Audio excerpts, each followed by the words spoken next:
Hi was welcome to our channel. ఈ వీడియోలో మనం మెయిన్గా మాట్లాడబోయే విషయం ఏంటంటే రీసెంట్గా మే 2వ తారీఖున అమరావతి పునఃప్రారంభ శంకుస్థాపన పనులకి మోడీ గారు ఆ సభకు విచ్చేశారు. అక్కడ పవన్ కళ్యాణ్ గారికి ఒక చాక్లెట్ ఇచ్చారు. ఇప్పుడు వైఎస్ఆర్సీపీ పార్టీ రాజకీయం అంతా కూడా పవన్ కళ్యాణ్కి చాక్లెట్ ఇచ్చారు, పవన్ కళ్యాణ్ని చీప్గా చూస్తున్నారు, నిధులు ఇవ్వడం మానేసి చాక్లెట్ ఇచ్చి మోడీ పరారైపోయాడని చెప్పి వైఎస్ఆర్సీపీ అంతా, ముఖ్యంగా మాజీ మంత్రి అంబటి రాంబాబు, మాజీ మంత్రి కారుమూరి నాగేశ్వరరావు, మిగిలిన మీడియా ప్రతినిధులు కానీ, ముఖ్యంగా వైఎస్ఆర్సీపీ నాయకులు కార్యకర్తలు, అంతకంటే ముఖ్యంగా పేటీఎం కార్యకర్తలు, వీళ్ళందరి బాధ కూడా పవన్ కళ్యాణ్కి చాక్లెట్ ఇచ్చాడు, పవన్ కళ్యాణ్కి చాక్లెట్ ఇచ్చాడు. ఇక్కడ వీళ్ళ బాధ ఏంటంటే పవన్ కళ్యాణ్కి చాక్లెట్ ఇచ్చాడు అనేది బాధ, లేదనంటే వీళ్ళకి చాక్లెట్ ఇవ్వలేదన్న బాధ అనేది అర్థం కావట్లా. ఇక్కడ దేనికి రాజకీయం చేయాలి, దేనికి రాజకీయం చేయకూడదు అనేది మినిమం ఇంగిత జ్ఞానం అనేది కూడా లేదు. ఇప్పుడు గతంలో మోదీ గారు అదే శంకుస్థాపన చేశారు, మట్టిచ్చారు, నీళ్ళు ఇచ్చారు, ఇప్పుడు చాక్లెట్ ఇచ్చి వెళ్ళిపోయారు, కానీ నిధులు ఇవ్వడం లేదని చెప్పి వైఎస్ఆర్సీపీ నాయకులు ఆరోపణలు చేస్తున్నారు కదా. మరి ముఖ్యంగా ఈ 10 నెలల్లో కూటమి ప్రభుత్వం చేస్తున్న అభివృద్ధి పనుల్లో రోడ్లు కానీ, పంచాయతీల్లో రోడ్లు కానీ, గ్రామీణ అభివృద్ధి శాఖ రోడ్లు కానీ, అండ్ మెయిన్గా అమరావతి నిధులు కానీ, ఇటు పోలవరానికి నిధులు కానీ, విశాఖ స్టీల్ ప్లాంట్ ప్రైవేటీకరణే కానీ, విశాఖ రైల్వే జోనే కానీ, మరి వీటన్నిటికీ కూడా డబ్బులు ఎక్కడి నుంచి వచ్చాయి? అవన్నీ కూడా కేంద్ర ప్రభుత్వం ఇచ్చినవే కదా. కేవలం 10 నెలల్లోనే ఇంత నిధులు ఇచ్చినాయి కదా. వరదల్లో నష్టపరిహారం వస్తే దాదాపు 1400 కోట్లు ఇచ్చారు కదా. మరి ఇవన్నీ కూడా కేంద్ర ప్రభుత్వం ఇచ్చింది, పవన్ కళ్యాణ్ మాట్లాడాడు, తీసుకొచ్చాడు. ఆ డబ్బుల్ని సమగ్రంగా చంద్రబాబు నాయుడు గారు ప్రతిదానికి కూడా ఉపయోగించి అభివృద్ధి చేస్తున్నారు కదా. మరి ఇంకేంటి, మొన్న అమరావతి పునఃప్రారంభ శంకుస్థాపన పనులకు వచ్చినప్పుడు 49,000 కోట్లకు పైగా విలువ చేసే శంకుస్థాపన పనులు అనేవి ప్రతి ప్రాజెక్టుకు సంబంధించి కూడా, కేవలం అమరావతి పునఃప్రారంభ పనులే కాదు, కొన్ని ప్రాజెక్టులకు సంబంధించి, కొన్ని కంపెనీలకు సంబంధించి, ప్రభుత్వానికి సంబంధించినవి, ఇలా రకరకాలుగా అన్నిటినీ కలుపుకొని అక్కడ శంకుస్థాపనలు చేశారు. మరి అవన్నీ కూడా అభివృద్ధే కదా. మోడీ గారు పవన్ కళ్యాణ్కి చాక్లెట్ ఇచ్చి వెళ్ళిపోయారు అన్నారు. అసలు చాక్లెట్ ఇచ్చింది దేనికి? పవన్ కళ్యాణ్ గారు మాట్లాడుతూ దగ్గారు. ఒక 3-4 సార్లు దగ్గేటప్పటికి మోడీ గారు తన జోబీలో ఉన్న చాక్లెట్ తీసి, ఈ చాక్లెట్ వేసుకుంటే గొంతు సరవుద్దని చెప్పి తన మీద ఉన్న ప్రేమతో అభిమానంతో పిలిచి మరీ ఇచ్చారు. అయినా వాళ్ళిద్దరికీ ఉన్న బాండింగ్ అనేది మీకేం తెలుస్తుంది? 100 మంది ఉంటే 100 మందిలో పవన్ కళ్యాణ్ గారు మోడీ గారికి స్పెషల్. మోడీ గారికి పవన్ కళ్యాణ్ గారికి ఉన్న సాన్నిధ్యం అది. దానికి వైఎస్ఆర్సీపీ నాయకులు నలిగిపోతున్నారు. అంతేకాకుండా ముఖ్యంగా అమరావతి ఈ సభ చేసినందుకు కూటమి ప్రభుత్వం 700 కోట్లు ఖర్చు పెట్టిందని చెప్పి ప్రతి ఒక్కరు కూడా మీడియా ముందు ఆరోపిస్తున్నారు. ఏమైనా ఆధారాలు ఉన్నాయండి?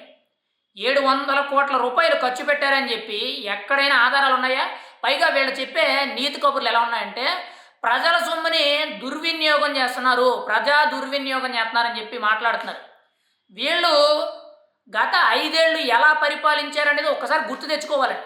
దగ్గరగా 600 కోట్ల రూపాయలు ఖర్చు చేసి ఋషికొండ ప్యాలెస్ అని చెప్పి అక్కడ కొన్ని భవనాలు కట్టారు. ఎందుకు కట్టారో తెలియదు, దేనికోసం కట్టారో తెలియదు. కొన్నిసార్లు ప్రభుత్వం కోసం కట్టారన్నారు, కొన్నిసార్లు గెస్టులు వచ్చినందుకు అన్నారు, కొన్నిసార్లు రెంట్కి ఇచ్చుకోండి అంటున్నారు. వీళ్ళు ప్రజాధనం గురించి మాట్లాడుతున్నారు. గత 5 ఏళ్లలో దాదాపుగా 22,000 కోట్లకు పైగా కేవలం పబ్లిసిటీ ఖర్చు పెట్టారు. కేవలం పేపర్ ప్రకటనలు, డిజిటల్ ప్రకటనలు ఏవైతే ఉన్నాయో వాటికి 22,000 కోట్లకు పైగా ఖర్చు పెట్టారు. ఇంకా పబ్లిసిటీ వేరేగా ఉన్నాయి. ఇంకా పథకాల మీదకి సంబంధించి కానీ, ముఖ్యంగా గ్రామ పంచాయతీలకి, ప్రభుత్వ బిల్డింగులకు సంబంధించి రంగులేయడానికి, లేదా రాళ్ళు మీద పేర్లు చెక్కడానికి, రాళ్ళు మీద జగన్మోహన్ రెడ్డి గారి ఫోటో చెక్కడానికి, లేదనంటే పాస్ పుస్తకాల మీద ఆయన ఫోటోలు పేర్లు వేయడానికి, టెక్స్ట్ పుస్తకాల మీద ఆయన ఫోటోలు పేర్లు వేయడానికి ఎంత ఖర్చు పెట్టారు? ఒక్కసారి గత 5 ఏళ్ళు కూడా మీరు ఎలా చేశారు, ఎంత ఖర్చు పెట్టారు అనేది ఒకసారి ఆలోచించుకున్న తర్వాత అప్పుడు మీరు మాట్లాడండి. గత 5 ఏళ్ళు కూడా ప్రజా దుర్వినియోగం చేశారు కాబట్టే ప్రజలు మిమ్మల్ని గుర్తించి మీరు అవినీతి పరులు, మీరు ఈ పదవులకు పనికిరారని చెప్పి కేవలం 11 సీట్లు ఇచ్చారు. ఊరికనే ఇవ్వలేదండి. మీరు ఓడిపోవడానికి 100 కారణాలు ఉన్నాయి. 100 కారణాల్లో అవినీతి ఒక కారణం. ముఖ్యంగా ప్రజల డబ్బును దుర్వినియోగం చేయడం ఇంకో కారణం. ముఖ్యంగా జగన్మోహన్ రెడ్డి గారి ప్యాలెస్లో, తాడేపల్లి ప్యాలెస్లో ఎలకలు పట్టడానికి 1,40,00,000, సమోసాలు స్నాక్స్ తినడానికి 1,70,00,000, ముఖ్యంగా తాడేపల్లి ప్యాలెస్ చుట్టూ కూడా ఈ మరమ్మతులు పనులు చేయడానికి దాదాపుగా 12 కోట్లు, అండ్ పేపర్ స్టేషనరీస్కి ఒక 8.5 కోట్లు. ఇవన్నీ కూడా నిజాలే కదా. ఇవన్నీ కూడా జీవోలు పాస్ అయినాయి కదా. ఇప్పుడు మీరు 700 కోట్లు ఖర్చయినాయని చెప్తున్నారు కదా! దానికి అధికారికంగా జీవో ఏమైనా రిలీజ్ అయిందా? లేదు అనంటే మీరు దగ్గరుండి ఖర్చు పెట్టించారా? అసలు 700 కోట్లు ఖర్చు పెట్టడానికి ఆ సభకి ఏమైనా సంబంధం ఉందండి? ఆ సభకి మహా వత్తే 12,00,000 నుంచి 15,00,000 వచ్చుంటారు. మిగిలినదంతా కారు పార్కింగ్‌లకి, శంకుస్థాపనలకి, ముఖ్యంగా హెలీప్యాడ్‌లకి, ప్రోటోకాల్ ప్రకారంగా సెక్యూరిటీకి ఇవన్నీ కూడా ముఖ్యంగా టెంట్‌లకి అక్కడ ఏవైతే పెద్ద పెద్దగా షెడ్‌లు లాంటివి వేసారో వాటన్నిటికి కలుపుకున్నా గాని కనీసం 700 కోట్లలో 10% అయినా 70 కోట్లు కూడా అవ్వదండి. అంత సినిమా లేదు. మీరు చేసిన తప్పుడు పనులు ఏవైతే ఉన్నాయో గత 5 ఏళ్ళు కూడా వాటిని ఇప్పుడు కూటమి ప్రభుత్వం మీద తిరగేస్తున్నారు.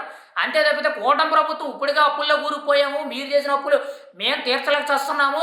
ఇప్పుడు ప్రజలకు ఇవ్వడానికి పథకాలకి డబ్బులు లేవు. ప్రభుత్వం మీద కొంత కొంత పథకాల వల్ల వ్యతిరేకత వస్తుందని చెప్పి వాళ్ళు ఆలోచన పడినప్పుడు 700 కోట్ల రూపాయలు ఏ విధంగా ఖర్చు పెడతారండి? అదే 700 కోట్లకి ఇంకొక 300 కోట్లో, 400 కోట్లో కలిపి ఏదో ఒక పథకాన్ని అమలు చేయొచ్చు కదా! మరి ఆ ఆలోచన ఉండదా? సీఎం చంద్రబాబు నాయుడు గారికో, పవన్ కళ్యాణ్ గారికో, రాష్ట్ర మంత్రులకో? ఏం మాట్లాడతారు సార్ మీరు? రాజకీయం ఎక్కడ చేయాలనేది ఆలోచించాలండి. దొరికింది కదా! ఏదీ లేదు. గత వారం రోజుల నుంచి కూడా ఏమీ లేదు. ముఖ్యంగా మీరు ఇప్పుడు మాట్లాడకపోతే జగన్మోహన్ రెడ్డి గారికి ఆహ్వానం వచ్చినా కూడా ఆ ముందు రోజే బెంగుళూరు ప్యాలెస్‌కి పారిపోయారని చెప్పి కొన్ని ఆరోపణలు వినపడుతున్నాయి. దాని మీద జగన్మోహన్ రెడ్డి గారి మీద నెగెటివ్ ఎక్కువ అవుద్దని చెప్పి మీరు ఇలా తిప్పి పవన్ కళ్యాణ్‌కి చాక్లెట్ ఇచ్చారు. ముఖ్యంగా ఈ సభకి 700 కోట్లు ఖర్చు పెట్టారని చెప్పి ఏవేవో విమర్శలు చేస్తున్నారు.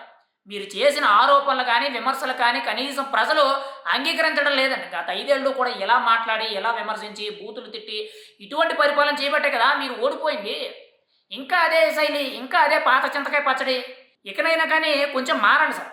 700 కోట్లు ఖర్చు పెట్టడానికి అదేదో ఒక 10 రోజులో, ఒక 20 రోజులో లేదంటే ఒక 100 రోజులు చేసిన సభ కాదు. ఒక్కరోజు చేశారు. అది కూడా 4, 3 గంటల సభ. దానికి 700 కోట్లు ఎలా ఖర్చు అవుద్దండి? కనీసం నా అంచనా ప్రకారం 10% కూడా ఖర్చు అవ్వదు. పోనీ అధికారికంగా మీరన్నట్టు అంత ఖర్చు పెడితే జీవోలు ఎక్కడ రిలీజ్ అయినాయి? మీ ప్రభుత్వంలో అంటే జీవోలు ప్రజలకు కనిపించకూడదని చెప్పి దాచేశారు. ఇప్పుడు అలా లేదు కదా! జీవోలన్నీ కూడా ఇంటర్నెట్‌లో దొరికే విధంగా ఆన్‌లైన్ అవైలబిలిటీ ఇచ్చారు కదా! మాట్లాడేదానికి అర్థం ఉండాలండి. పవన్ కళ్యాణ్‌కి చాక్లెట్ ఇచ్చారు. సభకి 700 కోట్లు అయిందని చెప్పి ఏవేవో విమర్శలు చేస్తున్నారు. ఏది ఏమైనా సరే వైఎస్ఆర్‌సీపీ నాయకులకి ఎక్కడ మాట్లాడాలి? ఎక్కడ రాజకీయం చేయాలి? ఏది కరెక్ట్ పాయింట్ అనేది కూడా కనీసం తెలియడం లేదు. పైగా కింద స్థాయిలో ఉన్న కార్యకర్తలకో, నాయకులకో కాదు. ఏకంగా మంత్రుల కింద, ఎమ్మెల్యేల కింద, ఎంపీల కింద పనిచేసిన వాళ్ళకి కూడా తెలియడం లేదు. మరి జగన్మోహన్ రెడ్డి గారి పార్టీలో ఎటువంటి నాయకులు ఉన్నారనేది అర్థం చేసుకోవాలి.